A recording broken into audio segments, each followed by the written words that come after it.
Olá pessoal, como é que vão vocês? Espero que todos estejam bem. Nesse vídeo de hoje nós vamos falar um pouquinho sobre que critérios precisa ser adotado na hora de dimensionar um circuito. Por exemplo, vamos dimensionar um circuito de uma máquina de lavar. Que cabo nós devemos usar em relação aos critérios a ser adotado? Será que simplesmente eu posso olhar ali naquela tabela, aquelas tabelas que vêm de vários fabricantes de cabo, e eu vejo ali qual é a corrente que o cabo passa, simplesmente eu vou lá e coloco. Aí eu vejo que o cabo 2,5 aguenta ali para o que eu vou colocar. É o cabo 6mm. Simplesmente eu vou lá e faço isso? Não. Se for um circuito de um chuveiro, se for um circuito de qualquer outra coisa, precisa alguns critérios ser adotados segundo o NBR 5410. E nós vamos falar aqui alguns desses. Por exemplo, quando você for dimensionar um circuito, você precisa definir o método de instalação. Exatamente. O que seria esse método de instalação? Lá na NBR 5410, você vai ver ali algumas tabelas. E, por exemplo, tem a tabela de número 33. Tem a 38 também, mas a muito usada é a 33. O que quer dizer essa tabela? Ou esse método de instalação? Lá você precisa analisar se o circuito que você vai passar vai ser embutido na parede. Será que vai ser um circuito que vai vir aparente? Será que vai vir aéreo ou subterrâneo? Ou talvez dentro de uma eletrocalha? Isso tudo altera a capacidade de condução da corrente. Então você vai ver lá na tabela qual é o método de instalação daquele circuito que você vai fazer. Você tem o seu quadro de distribuição, seu quadro de disjuntor, e você vai levar até o ponto final de utilização. Então você precisa primeiramente analisar isso. E depois você precisa também consultar a tabela de capacidade de condução da corrente. Tem a tabela 36, também ali na NBR 5410, e tem também a tabela 37, aqui para a gente citar um exemplo, onde você vê ali a capacidade de condução da corrente. Nessa tabela, você vai ver ali o cabo de, por exemplo, 2,5 milímetros, em relação aos métodos de instalação que foi visto na tabela anterior. Vai ter lá método A1, método A2, vai ter B1, B2, o B1, por exemplo, que é muito utilizado. Aí você vai ver 2,5 milímetros em relação àquele método de instalação que você vai adotar na sua instalação, enquanto você for fazendo ali na casa do seu cliente, talvez. E aí você percebe aquele cabo, nesse exemplo, 2,5 milímetros, ele aguenta até quanto, de acordo com o método de instalação. Por exemplo, o 2,5 milímetros, que é um circuito, que é um cabo muito usado para circuito de tomada. Aí você vai ver lá naquela tabela, no método B1, você vai ver também o número de condutores carregado. Aí você vê que com 2 condutores carregados, no método de instalação B1, aguenta até 24 amperes. E aí você diz, oh, que beleza, então eu posso tranquilamente colocar ali um disjuntor de 20, vai proteger o meu cabo 2,5 milímetros, beleza? De certa forma, porque precisa também levar em conta outros fatores que a gente vai falar um pouquinho aqui nessa pequena aula.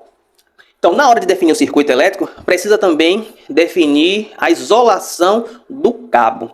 O que quer dizer? A capa, simplesmente. Será que a capa do cabo que eu vou usar, o fio, vai ser de PVC, que é muito comum ser usado? Mas qual é a diferença? Será que vai ser de EPR ou XLPR? Por quê? Se você for ver também na tabela, lá na NBR 5410, a tabela de número, por exemplo, a de 36, a tabela número 36, qual é o cabo adotado lá? É o PVC. Você vai perceber que com o cabo de PVC tem uma determinada capacidade de condução da corrente. Ele é menor. Por quê? Porque o cabo de PVC ele só aguenta, de acordo com a tabela, até 70 graus. O quê? A temperatura, o que vai esquentar. E isso influi também. Aí você vai olhar na tabela de número 37, você encontra lá já o cabo com o grau de isolação em EPR ou XLPR, que são cabos com uma isolação dupla. A capa dele é um pouco mais diferente, aguenta mais calor, aguenta suportar mais calor. Então, até 90 graus. Então, a capacidade de condução da corrente, ela aumenta. Só que tem uma diferença, tem um problema, podemos dizer assim, de certa forma. É um cabo que nem todo lugar você consegue achar. e é também um pouco mais caro. Mas o ponto aqui é você entender que quando for dimensionar um circuito, tem mais critérios ainda que a gente vai falar. Quando for dimensionar um circuito, você precisa adotar esses parâmetros. Você precisa já saber, eu estou programando ali, calculando o meu circuito para usar um cabo que é de PVC, que só aguenta até 70 graus, ou eu estou calculando para usar um cabo de XLPR, por exemplo, que aguenta até 90 graus. Você precisa também ver uma tabela de correção da temperatura. Sim, exatamente. Existe também ali uma tabela na NBR 5410, que é a tabela de número 40. Depois você pode até rever esse vídeo e vai anotando o número dessas tabelas e você vai imprime, deixa ali impresso para você ir se guiando. Mesmo você que está iniciando na área elétrica, já é bom você entender que na hora de você dimensionar o circuito, até ou quando você vê ele já dimensionado, você entender se aquilo ali foi feito da forma correta, ou para você também fazer da forma correta. Então nessa tabela de correção da temperatura, você vai ver lá alguns números que é para poder você aplicar em relação à corrente do seu circuito.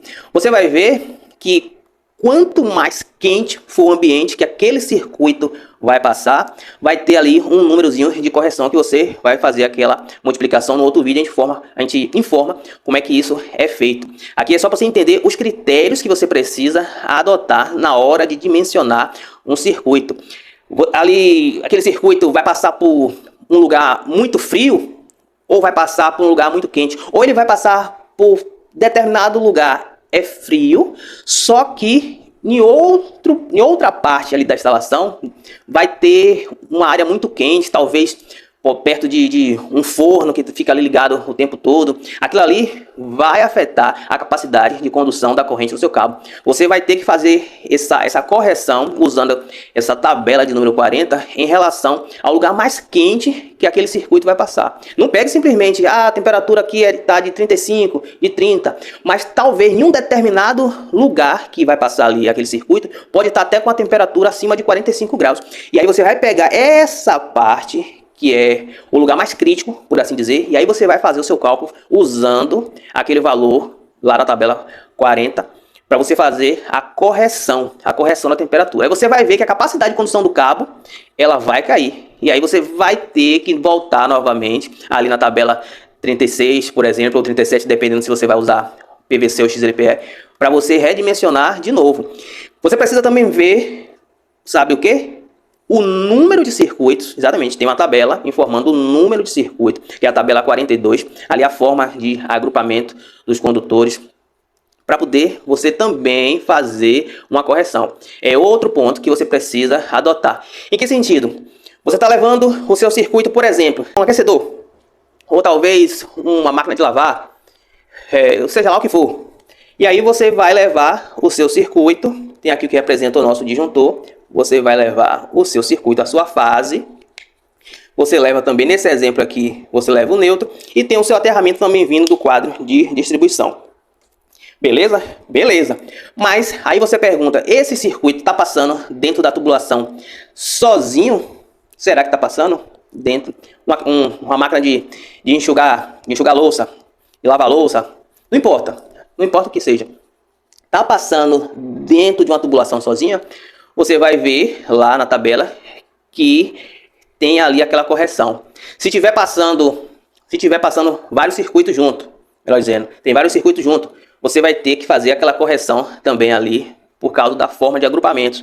É diferente você está passando apenas um circuito, 2 cabos, do seu quadro de distribuição até o seu ponto de utilização, a sua máquina de lavar, sua lava-louça. E é diferente. Esse mesmo circuito está passando por dentro da tubulação junto com outros circuitos que também vai funcionar ao mesmo tempo. Qual é a influência? A capacidade da condução da corrente também diminui, porque tem vários fatores ali envolvidos. Vai gerar realmente ali um campo eletromagnético, sabe disso? E vai ter essa influência ali na capacidade de condução da corrente. Vai ver que aquele cabo também, ele não vai mais conseguir passar a corrente naquele valor que você achava, aquele valor inicial, por causa dessa forma de agrupamento que existe outros circuitos também passando dentro. E aí você vai ver na tabela, a tabela de número 42, para poder também fazer essa correção no seu cálculo de dimensionamento do circuito elétrico. E na hora de colocar o disjuntor, sim, Na hora de colocar o disjuntor, você já fez todos os cálculos que nós falamos aqui nesse vídeo, e agora você precisa colocar o disjuntor. O que é que a norma NBR 5410, ela fala também em relação a isso? Que na hora de você colocar o disjuntor, a corrente do disjuntor, sim, a corrente do disjuntor tem de ser maior ou igual à corrente do circuito. Ela é menor ou igual à corrente do cabo. Então você precisa também se atentar a isso. Na hora de colocar o disjuntor, a corrente do disjuntor tem de ser maior ou igual à corrente do circuito e menor ou igual à corrente do cabo. Parece até meio embananado de entender, mas não. Então você precisa adotar esse critério na hora de dimensionar um cabo. Não se esqueça de se inscrever no nosso canal, deixa seu like também. Se você achou interessante, você compartilha esse vídeo com um colega seu.